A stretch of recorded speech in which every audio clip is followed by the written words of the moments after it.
By updating you, we had a lot of significant events that occurred last night into the evening and overnight. The first being we were able to secure an arrest warrant for 18-year-old Sean Scott. You may remember Sean Scott was just recently arrested for the homicide of Malik Thomas, which occurred June 24th in Zone 2 on Chauncey Drive. He was charged yesterday with the homicide of Davon Vickers, and that was in North Homewood on March the 30th. Obviously, a lot of hard work went into those cases, several months in getting this violent offender off the streets, and the detectives should be commended along with the zone officers and everyone that worked to secure those warrants along with the district attorney's office. Last night we also had a double shooting at 2100 Rhine Street in Zone 1. There was a shots fired call. Zone 1 units did respond. The two victims were both gone at the scene. They were transported to different hospitals. There was a search warrant that was secured for the residence, and subsequently it was determined there was an altercation that took place inside the residence. We're still doing the investigation on that to see if there will be charges. Those injuries are both stable and non-life-threatening. And lastly, we had the overnight SWAT call out that has gone on into the morning and still goes on as we speak. That started at about 3:56. Zone 5 officers responded for a possible male with a firearm. That was at 1718 Maplewood Avenue. Prior to their arrival, they were notified by a female that she was assaulted inside the residence. There was a potential for a male with a firearm, possibly barricaded. That was upgraded to a full SWAT call out. The Zone 5 officers and the SWAT officers did a great job of hailing all of the occupants out of the residence. There were multiple occupants, in excess of 10 people. There was one person who refused to come out. Our detectives from the SVU unit who were participating in the investigation because of the domestic-related and sexual assault charges secured a search warrant. SWAT then deployed gas. That male did come out without further incident. He was taken into custody. We are subsequently conducting interviews and determining if there will be charges, what charges will be filed at this time, and we'll update you accordingly when we get those. Next, I wanted to cover, I get asked a lot, and I know the PIOs get asked a lot about statistical information in regards to homicides and shootings. So I put together our most updated statistical information to provide to you. That's as of today. That includes our incident that we had last night. So far in 2022, we've had 38 homicides. Year to date from last year, we were at 32. So that's approximately an increase of about 15%. As terms of non-fatal shootings, we had 68 so far non-fatal incidents this year. We've had 68. Last year we had 85. So there's about a 21% drop in the overall non-fatal shootings. What we are seeing is an increase in the amount of shots that are being fired and also multiple victims in some of these non-fatal shootings. Our percentage clearance rate, we get asked a lot about that. As we stand right now, we're at about 32% in terms of our clearance rate with homicides. We are about 29% with the non-fatals. Non-fatals always pose more of a difficult issue in terms of solving those crimes. People are less likely to come forward, so our detectives really have to work hard on those, and the percentage is actually pretty high considering the difficulty with those cases. We have approximately 8 to 9 cases right now involving homicides that we're very close to making arrests, and I would expect that our numbers will go up significantly as we approach towards the end of the year. Our detectives are working diligently, as they have on these other cases, to try to close those cases.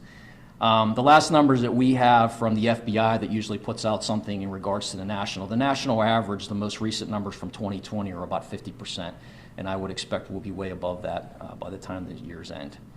And now I'd like to turn it over to Assistant Chief of Operations, Chief Barone. Thank you, Commander Ford.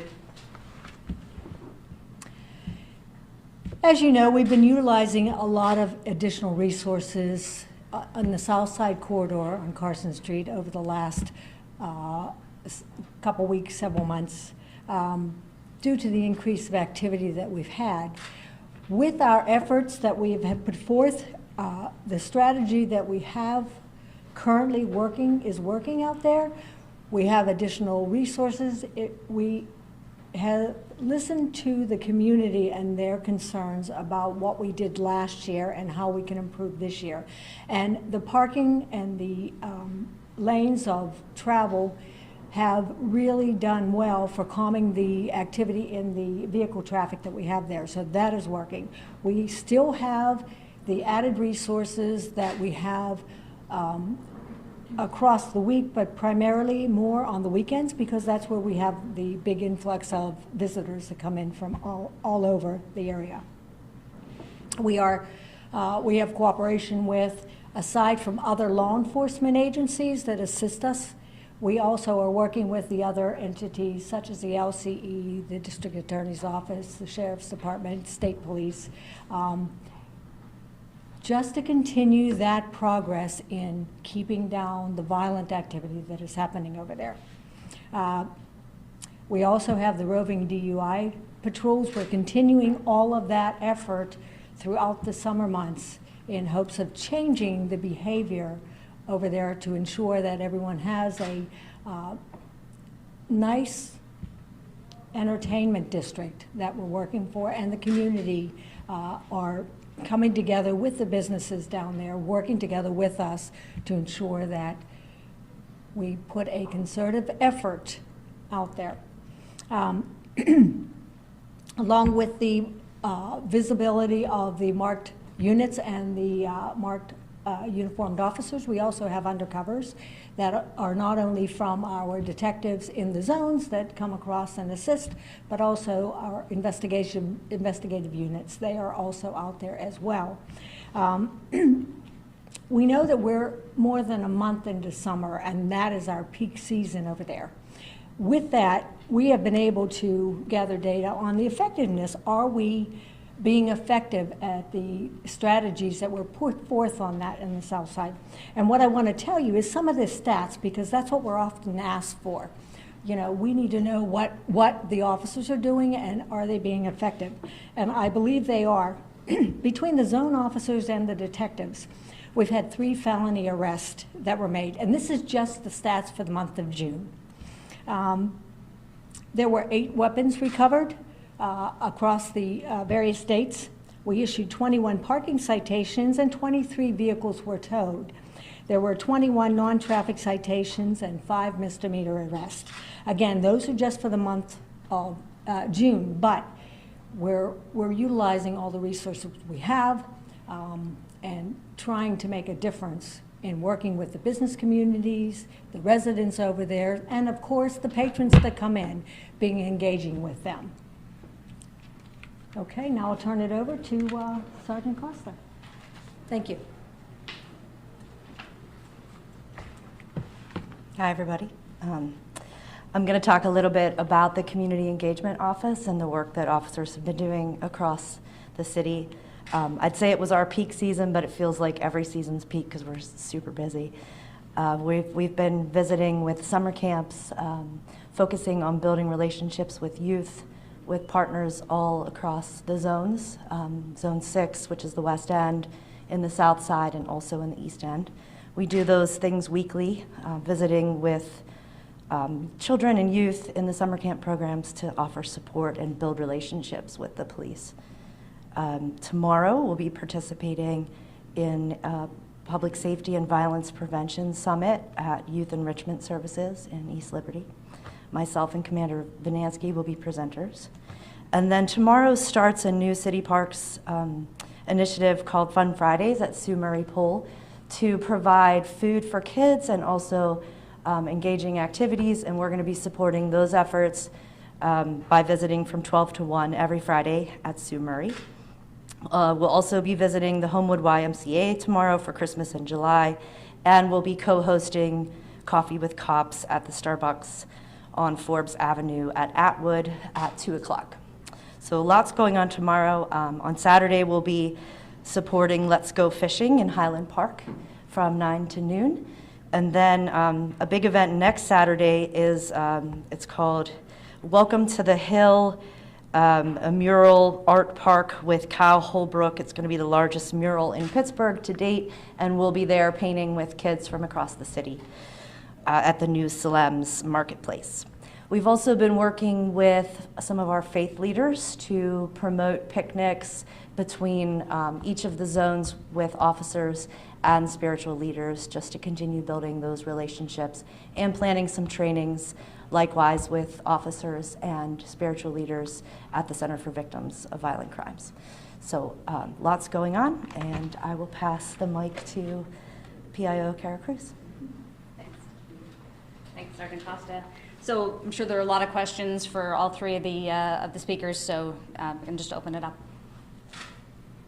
I'll go first. Can you give more details on the connection between the Sean Scott arrest warrant, those two cases? How were you able to tie him to both of those, especially with them being months apart? Yeah, I can't go into detail on specifics of the investigation, but I will say that he was obviously a person of interest from the beginning, and the arrest from the previous homicide, allowed us the opportunity to further investigate other evidence that we were able to tie into the other homicides. I'm not necessarily relating those two homicides, but the same actor within those homicides. Hopefully that answers your question as much as I can. Was it community help too? Did anyone? Obviously, community help plays a big part. Obviously, there's also, without going into our investigative, tools that we use, there's a lot of technology that when we have access to that technology, we can use that to our advantage, and that played a part in this particular case.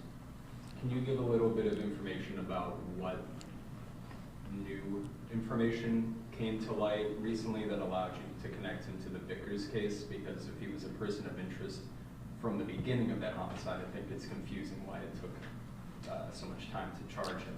Well, you have to have enough evidence to deem that there's probable cause.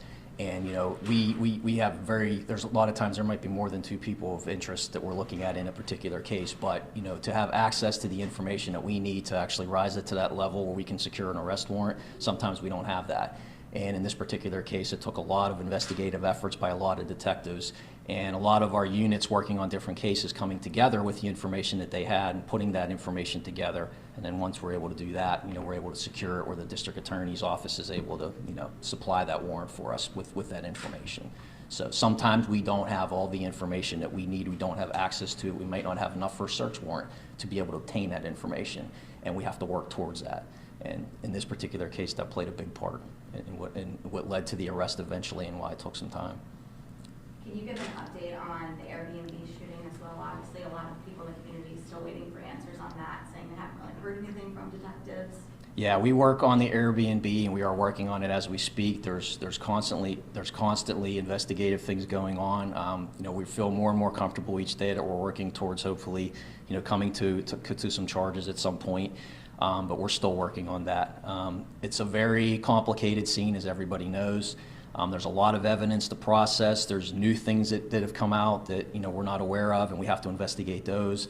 We're trying to make sure that we've interviewed everybody that we can interview, in some cases re-interviewing people.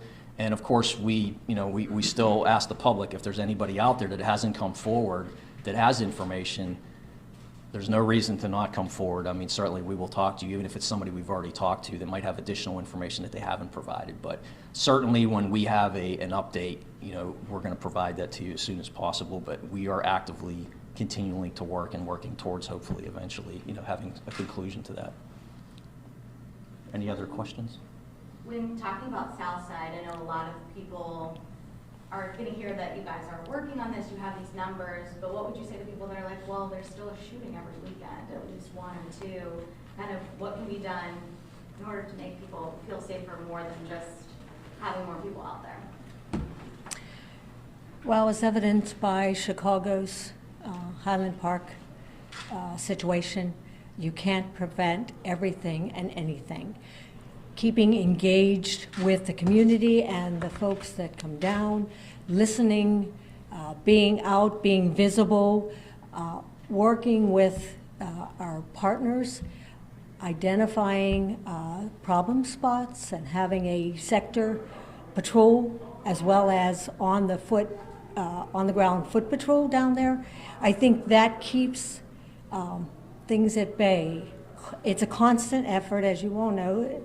Community engagement is a constant effort, and so is police work. But I think it's just not the police that are the solution to this. It takes everyone, the community, the businesses, other agencies to assist and address some of the issues that we're finding down there. It's not just the violence down there. There's a lot of things that play into that violence that we are addressing with other entities to try and help folks out of those situations that they're in, that they find themselves in. So it's a much bigger picture there, but I think keeping engaged with the community is our top priority in keeping people safe. So doing our part, having the community do their part, the businesses out there participating with us as well as the residents over at Southside, I think we're making a difference. Can we prevent everything? It's unrealistic to think. We certainly can try to do our best and ask everyone out there as well to assist us. We always say, if you have information, if you know that something is going to happen, somehow get that information to us. There are people that are challenged with fear because of the situation that they find themselves in. We will work with them. We always do. So I think that's a constant effort that we're putting forth. Compared to last year, this year compared to last year, I see a difference, but we also have really upped our game in getting out there and getting with the community and the businesses and even the visitors that come in. I mean, more and more engaging with them, finding out, dealing with some of the young folks that we come in contact with. They're not much different than anybody else's kids. They just want to have a place to go and have some fun. So we're finding that balance of all of the different things that we're faced with, but it's just not us. Again, it's the community, it's the city as a whole, and it's just not happening at the south side. I mean, if you know, it's a nationwide trend that we're seeing the increase, but I have to say, I'm very proud of all the investigative work our investigative unit has done. I look at just the Zone 3 area. They've had 10 homicides this year, and they've managed to solve 7 of them with arrest. That's 70% just in the Zone 3 area.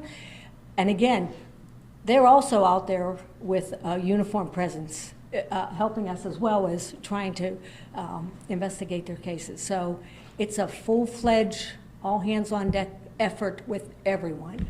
So you had quoted some figures for June, I know a few weeks ago, some additional steps were taken, new steps or reinstitution things that have been taken in the past.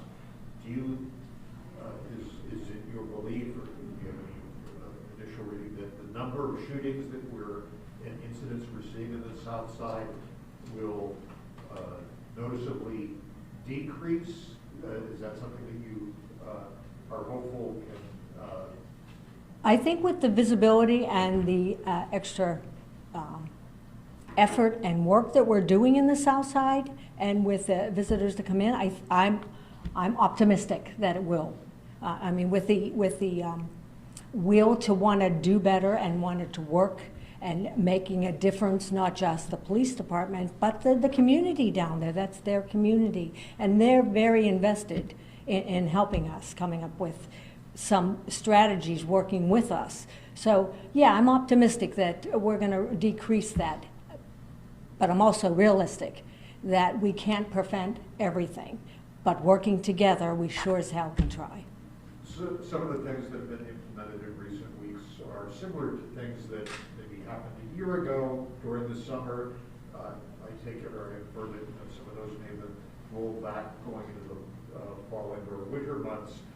Is it possible that even beyond the summer months that there may have to be some stricter policing on the south side to say for summer of next year to prevent a rollout of or a spike in incidents that would prompt a reinstitution? In other words, does it need to be a year-round? Oh, make no mistakes, we're doing it year-round. We're just putting extra effort and extra resources because we have a lot more visitors coming to the south side during the summer months. But that doesn't mean we don't have our resources out there year-round, because we do. But during the peak seasons for the activity down there, it is the summer, the weather's warm, people are out, especially after COVID, that really has taken a toll on a lot of people. So we have, Zone 3 has resources there that they're out, 24/7, round the clock, round the year round. It's just that, again, deployment of resources, when we see that we have the most calls for service, the most activity down there, that's a constant effort that we redeploy and reassess, looking at the calls for service. That's a constant effort that we do on a daily basis on where to deploy our resources. Callie, you have a question? Commander Ford, can you paint a picture of where the investigation is into the Oliver Citywide Academy incident? Have you been able to talk to witnesses? Where are we at? The school shooting at Yes. Oliver you're required about? Yeah, I feel we're very close on that case, to closing that case. There's a little bit more work that we need to do, and there are some hurdles involved with that case regarding evidence and things that we need to go through, and we're working through that. I think the key thing to remember here too that gets lost is that, there are times where something like this happens and people are very emotional, and there's times where we have all the physical evidence and things that we need on scene, and we have the video, and we can move a lot faster because we have access to those things. We have those things. In some cases, we'll move a lot quicker. A lot of other cases, there's a lot of follow-up, a lot of things that have to be backtracked, and it takes a long time. And then when that evidence is obtained, it has to be submitted. So make no mistake, the fact that that occurred earlier in the year, they'll get lost in the shuffle. Those cases are worked on every single day. And that's why you see these periodic updates when we come forward. When we get to the point where we actually physically have a warrant, we have that person in custody, that's when we can make that announcement and let you know. And the reason we do that is to protect the integrity of the investigation. We don't want to play all of our cards out there and let people know what we're looking at and why we're looking at things. So there's usually a reason. But with that particular case, I'm very pleased with where we're at it right now, and I would hope that in the very near future we'll have an announcement in regards to that. So you do count this investigation among the ones you expect to complete by your executive? Yes. Yes, I would say that's definitely probably the top of the list. You look at a lot of trends nationwide, and I know year 2022, we've really seen a lot of teenagers involved in a lot of these violent crimes. Is there a reason behind that you guys have been able to find in your investigations? Well, I think the thing that people need to realize is we've pretty much had a vast array of just general increase in violence, and it's not just the teenagers, because the teenage ones tend to get the press, tend to get the notoriety, but we have a lot of homicides that involve adults that wouldn't be considered juveniles or even teenagers. And it's just an overall increase in the violence, and that's concerning. And that's kind of the trends we look at. Why are we seeing that? What can we do, to confront that? And that's a nationwide problem right now. Obviously we do our part, and our part is we try to take the most violent offenders that we can and get them off the street. People like Sean Scott that are responsible for at least 2 homicides that we know of. Those types of things we focus on. The other things that come about, obviously, we work within the South Side, we work within the confines of what we see and the types of trends. If we see there's an increase in foot traffic or an increase in violence, we try to push our resources towards those ways. But I think it's just a nationwide increase in violence. There just seems to be more of a tendency to people to be more emotionally reactive than to talk things out or do something. Everybody seems to have a gun, and they don't seem to be shy about using it. And you see a lot more people being injured, innocent victims being injured as a result of it. Like I mentioned earlier, a lot of our non-fatals that we see, what we are seeing an increase in is just the amount of rounds that are fired in these situations. And it's amazing, honestly, that we don't have more people that have been injured as a result of that. So, that's why we work hard too, to take these guns off the streets, and that's what we're doing. I know it was probably about a month ago the mayor announced his anti-violence peace plan, and one of the things was public safety was going to work with having more social workers attending some of these calls to free up detectives to focus on kind of certain areas in the city that these problems were. Do you guys have an update on where that stands right now? That's actively ongoing. Obviously, we won't go into details about where we will be or what we'll be doing, but I can tell you that is a number one priority and is certainly in the works. Two more questions.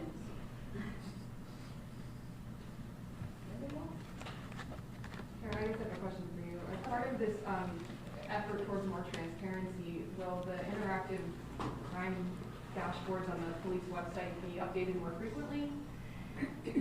That's a good question. I'll have to talk to our crime analysis unit and see if that's something that we can incorporate with respect. You mean with respect to these briefings? Yeah. Yeah, that's it's a good question.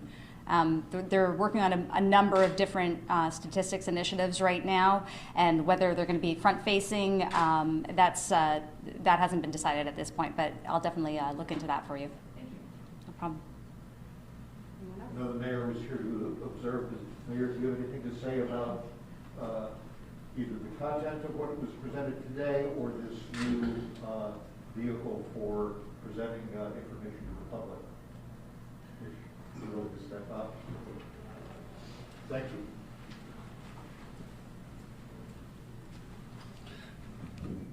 The key was just to be transparent with a lot of the activity that's going on. A lot of questions have been answered, and a lot of work has gone into this. As you know, you mentioned it, we've been much more aggressive out there in regards to getting people off the street and getting guns off the street. And sometimes that goes, it's not stated, it's not stated, and we wanted to make sure that we're allowing people to know out there that we're working hard and that they have got guns off the street, they have made arrests, and we have to continue. We want to thank the public, because without the public, we wouldn't be here. Some of the tips that you heard today came straight from the public. And we just want them to know that we're working diligently hard. We said it before, I said it when I had the press conference, that we're going to take this serious, extremely serious. And we are. And part of us taking it serious is being able to have the staff report out to you, or the brass report out to you in regards to what's going on and the activity that's happening. I think this is a positive moving forward. It lets you know that they're working. I know you've had a lot of questions, and today they answered a lot of questions. And I want to thank you. I want to thank you for being here today and doing this, because I think this is a way that we better connect to the city.